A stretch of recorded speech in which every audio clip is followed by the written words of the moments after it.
Hello, and welcome to Let's Talk Midlife Crisis with your hosts, Ashley and Tracy. Unfortunately, Ashley isn't able to join us today, but pull up your chair for your seat at the table as we talk about Menobrain, brain fog, and cognitive changes, which some of the symptoms can include a loss of focus, distraction, misplacing items, time lapses, memory lapses, mood swings, reduced energy, and diminished productivity, just to name a few. Now, one of our listeners, Lisa T., has mentioned to me in the past that I don't call out sources enough. So this episode is dedicated to you, Lisa T., and I will try to call out as many sources as I can during this episode. But the first one is according to the Mayo Clinic in Arizona, that brain fog is real and can be a symptom of menopause. Now, I think that's interesting, and the reason that they're saying the brain fog is real is because it's not a clinical term. It might be a symptom, but it's not necessarily a clinical term. So they're saying that it is real and acknowledging it. 60 to 70% of women over 40 are likely to experience some degree of brain fog during menopause. That's huge numbers, 60 to 70%. And according to Dr. Kling, with the Mayo Clinic's Women Health Center in Arizona, that there is good news, and that good news is that brain fog appears to be temporary, which I've often wondered because I'm now postmenopausal, maybe 5 years now. So I'm just wondering if I'm ever going to recover, from this heavy brain fog. But again, Dr. Kling says that tests for brain fog after the menopause transition do show improvement. So I am still clinging to a thread of hope that maybe I won't be as mentally sharp as I once was, but that the severe fog will somewhat diminish as I continue to age. I've heard time frames for postmenopausal to clear brain fog is anywhere from 2 to 3 years to 5 to 7 years after menopause. And apparently menopause is 1 year after your last menstrual cycle, but it just goes on forever. So you never get out of menopause. But it looks like I've passed the 2 to 3 year mark. So I'm hopeful 5 to 7 years is going to be my time frame for this heavy brain fog. So after doing some research, a lot of research with regards to brain fog and maybe things to stay away from, things to help reduce your symptoms, etc. It's always, I feel like with menopause, it always goes back to the same things. It's your diet, your exercise, and, supplements. So again, brain fog doesn't seem to stray far from that if you continue to focus on your diet and focus on exercise and focus on, vitamins and supplements, that you can significantly reduce the brain fog that you're experiencing through any of the menopause stages that you might be going through, whether it be perimenopause, menopause or postmenopausal. All of those things, they help with almost every symptom that you'll be experiencing. So I think that's important to continue to mention. But I was kind of surprised that there were some things that were noted to stay away from that I had no idea. So I thought I would share those with you all. Now, Synergy Health Associates wrote an article stating that to stay away from vegetable oils. So no vegetable oils. So sunflower, canola oil, and especially canola oil is high in inflammatory omega-6 fatty acids, which contribute to brain inflammation. And brain inflammation can be an underlying cause of not only brain fog, but also ADHD, anxiety, impression, memory loss, as well as serious neurological diseases such as strokes, or a stroke, and Alzheimer's. So very, very interesting. And maybe most of you know that already, that we need to stay away from vegetable oils, but I had no idea. I use vegetable oil and canola oil quite often when I'm cooking. So now that I know, I'm definitely going to be turning more to other alternatives and perhaps using olive oil a lot more than I currently do. It's not named in any of the oils that are harmful or that are high in inflammatory omega-6 fatty acids.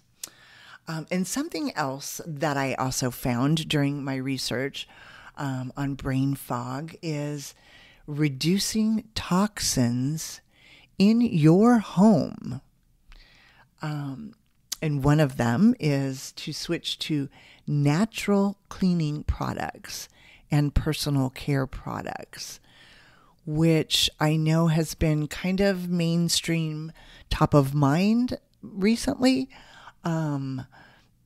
I have people that help me clean my house, and I know that they use natural cleaning products because not only are they safe for humans, but they're also safe for pets that you might have in your home as well.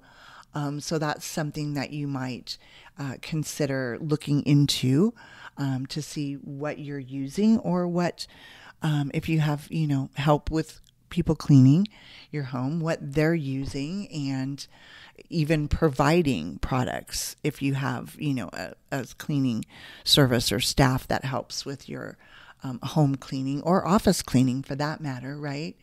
And perhaps even just supply those ingredients or those products to them for them to utilize. And personal care products, I don't use many, but I definitely need to look into the ones that I do use individually to see what, if any, harm that they can be producing, and if they are, in fact, enhancing brain fog and cognitive. Also, something which I don't do anymore, but if you do not smoke inside your house, not even if you open up a window. So that's something that's important. But I feel like in the day and age that we live in now, smoking, it's not perceived the same way it was when I was growing up. I think it's a very anti-smoking society that we live in now. In most cases, you can't smoke publicly anywhere.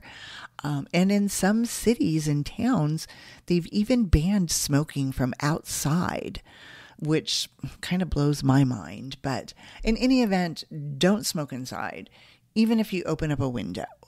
Not good for you, number one, but number two, it enhances brain fog. So we just definitely want to stay away from that. And also, suggestion is to run a HEPA air filter in your bedroom to lighten your toxin load while you sleep.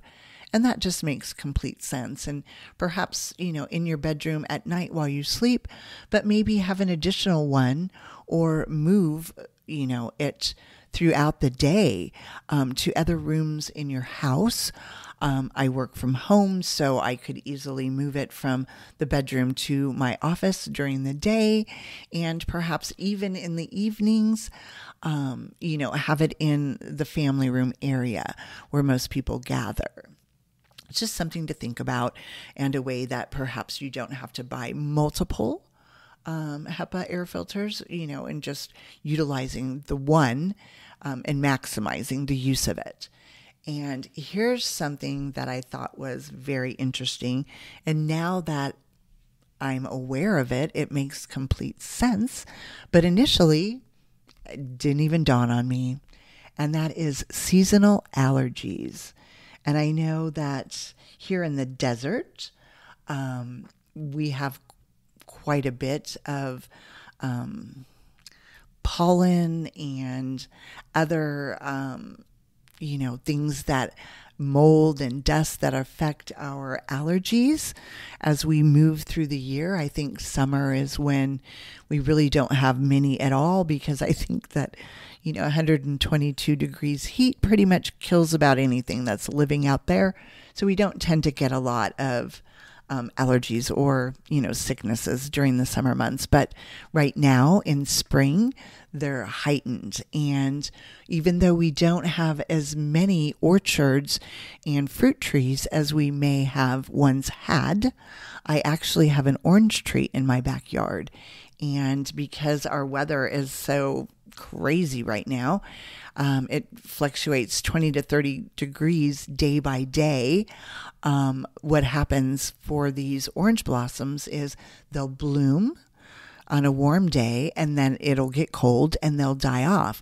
And then once it gets warm again, they'll bloom again. So it's not like they're just blooming once in the season. They bloom repeatedly and multiple times, which I find bothers me with my allergies, which I had none of when I was younger, that I've now been experiencing as I continue to mature in life. But definitely seasonal allergies will affect brain fog and cognitiveness. So that's something to think about. And also medications, which doesn't surprise me now that I'm thinking about it, because I have various medications that I do take, prescriptions, from blood pressure medicine to inhalers. And in my past, one inhaler that I was using regularly every day, twice a day, it affected my eyesight. So, it was about 8 years ago now. I had early onset cataracts. So it was a very aggressive form of cataracts, which was steroid induced. And it took me a little while to connect the dots, but one of my inhalers was the primary steroid that was a factor in this early onset aggressive cataracts. And I actually had to have cataract surgery in both of my eyes at a very young age. And I think that the doctor said that it's becoming more and more common. But it was due to a medication that I was taking that I wasn't even aware would cause that. And one day, this medication, there was a pharmaceutical ad on television. And if anybody's ever watched a pharmaceutical ad, most of it are the disclaimers at the end, which I generally don't listen to, just tend to, phase those out. But this was the prescription that I was taking. And part of the disclaimer was that it could damage your vision, or, words to that effect. And that's when the light bulb went off of, oh my gosh, that's 100% what happened to me. So I think it's important to look at the medications that you're prescribed, that you are taking, prescription medications that you're taking. And Google is our best friend, right? So maybe Google those medications for side effects, or have a serious talk with your primary care physician or the physician that's prescribing you these medications. I think it's always important to let them know what prescriptions that you're on, because if you have multiple doctors prescribing for you, that, there might be some overlap and some danger or enhanced side effects from that. So it's very important to speak to any and all physicians that are prescribing medication for you, and ask them if, it enhances brain fog or, cognitive behavior. And if there are alternatives that you can take as opposed to whatever you're being prescribed right now, to alleviate some of those side effects, if you will. And some things to eat, because we talked about diet, or things to do to reduce some of the symptoms of brain fog is check the vitamins that you're taking. If you're taking a multivitamin, look at the panel. But 4 key vitamins that you might be missing that are very, very good in reducing brain fog are vitamin B12, vitamin D, iron, and magnesium. So, definitely look, and if you're not taking a multivitamin, maybe find one that has, good daily levels of these 4 key vitamins. Again, it's vitamin B12, vitamin D, iron, and magnesium. If not, then, maybe find a couple good supplements that you can add to your food or your daily diet to include these. And some other things that may help with brain fog is ginseng. And I didn't realize that there were so many ginsengs out there. There's Asian ginseng, there's Korean red ginseng, and American ginseng. But all of them, no matter which one you take, may be an effective memory booster, protecting brain cells from free radical damage.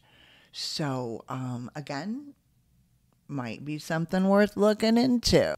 Also, ginkgo biloba may aid in memory loss as well.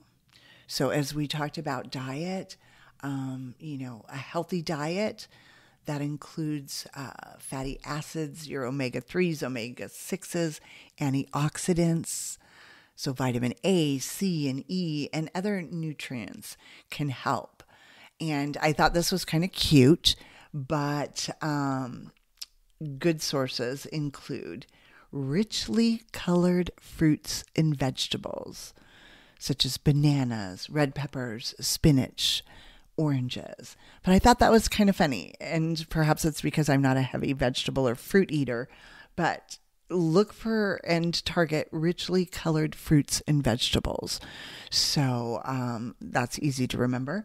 And then oily fish, sardines, salmon, herring, anchovies are all good sources of omega-3 and omega-6. So oily fish. And soy. It's something that I don't necessarily include in my diet on a regular basis, occasionally, but not on a regular basis. So soy is something else. And again, regular exercising, walking, jogging, cycling, and water aerobics. Now, I'm going to have to just interject here real quick and share with you that I recently purchased an electric bicycle for myself. I want to get out there. I want to exercise. I haven't exercised in a while. I'm getting up there in my years, My muscle tone is gone. And it really prevented me from getting out there. I was fearful that, I didn't, wasn't going to have the stamina or the muscle tone, to even ride my bicycle anymore, because I do have a beach cruiser in my garage that's collecting dust for years. But I purchased an electric bicycle and I am obsessed with it. Obsessed with it. So it has a pedal assist. You can pedal it just like a regular bicycle, and then it has a button that you push that's pedal assist. So if you just need a little help, and then it also has a throttle that you can, just utilize and not pedal at all. So I've only ridden it a few times since I purchased it a couple weeks ago, but we've had a lot of rain and weather that just wasn't prohibitive of, me thinking it was a good day to go ride a bicycle. But the couple times that I have ridden it so far, I'm obsessed. I love it. I love it. I love it. It was relatively inexpensive as well. I did a lot of research before I purchased it, and I purchased the Nakto. So it's Nakto, Camel Step Through, and it was on sale for $4.99. And during checkout, I believe it was due to my Capital One shopping discount, I received another $50 off, and there was free shipping. So essentially, I got it for $4.50 and a little bit of tax. I think it was $4.80, and it took only a couple of days to reach my door. So love, love, love it. Can't recommend it highly enough. And it also came 90% assembled for those single females. That was a very, very big concern of mine. But I'm excited. I'll probably ride it again today, as well as often as I can until our weather changes. But something else, I just thought I had to mention that, but back to brain fog and what to eat and, things to do to reduce symptoms. We've talked about supplements. So a high quality daily multivitamin supplement or supplements with that include omega-3s, probiotics, and or vitamin D3 can help bridge nutritional gaps. And if you've been listening at all to any of our episodes, you know that I don't eat well. And I do rely on my vitamins and supplements to bridge my nutrition gaps. So, and this one might be hard for a lot of people. I don't drink coffee, but eliminating caffeine. And now this is what gets me: refined carbs. Oh, that's me right there. But eliminating caffeine. And I know that's got to be hard, but it can be done. And then we also had a listener of ours, Dina A., who had sent over this amazing article or episode. I think it was an episode because it was a YouTube and it was about 2.5 hours long. But it was it was an interview with Dr. Lisa Mosconi, who is a neuroscientist from Florence, Italy. So I listened to it as I was running errands and doing things, and I found it very, very interesting. Number one, she has a fantastic accent. Who doesn't love an Italian accent? So it was very easy, even though it was a longer article interview. I enjoyed listening to her, if not only for that reason. But she talked about a lot of things, and she started off talking about early studies like back in the 1850s, which showed a man's brain was larger than a woman's brain. And therefore, that's where the misconception of men are smarter than women came from, literally because the physical size of their brains were larger. On average, a man's brain is 5 ounces larger than a woman's brain. But it was later found that a man's head and skull is also larger than a woman's head and skull. So it makes complete sense that the brain for men would be a little bit larger than women's. And according to Dr. Lisa Mosconi, 2/3 of people that are diagnosed with Alzheimer's are women. So 2 out of every 3 cases are women. And women have a higher risk for a number of brain conditions. Depression and anxiety is also 2 to 1 towards women. And they have 3 times the risk of autoimmune disorder that affects the brain, such as multiple sclerosis, and 4 times more likely to have migraines, and more likely to die of a stroke, and more likely to form brain tumors. And through her discovery and research of why, the differences in the conditions of, the brain for females versus males, a lot of it has to do with the neurological phases prompted by these 4 changes in women. Number 1 change is premenopausal. So the literal meaning of premenopause is before menopause. So it's any time from when a young female starts her cycle all the way up to perimenopause. So that's premenopausal. So once a young female starts her cycle, that's premenopausal and affects changes in the neurological brain. 2, perimenopausal. 3, menopausal. And 4, postmenopause. So all of these changes, these neurological phases that the female's brain goes through, it does have a significant effect, not only for brain fog, but as we talked about, depression, anxiety, autoimmune disorders, migraines, for goodness sakes, migraines, that in itself is kind of mind-blowing to me, and it makes so much sense because of everything that the female body goes through. But again, she concurs that your brain does go back to normal after menopause. Postmenopausal, again, as I mentioned before, when is that? I'm like, can somebody just put their finger on a date on the calendar for me, because I feel like it's getting worse and not better, but I do have hope. And some other things that also keep in mind, that's important to note, that individual experiences during these phases can vary widely, and not all women will experience the same neurological changes or symptoms. So genetics, lifestyle, and overall health can influence how a woman navigates during these transitions. So just want to make sure that, it's not a one size fits all, but also consulting with a healthcare professional can provide individual personalized guidance and support through each stage of the menopausal transition. So very important to note there.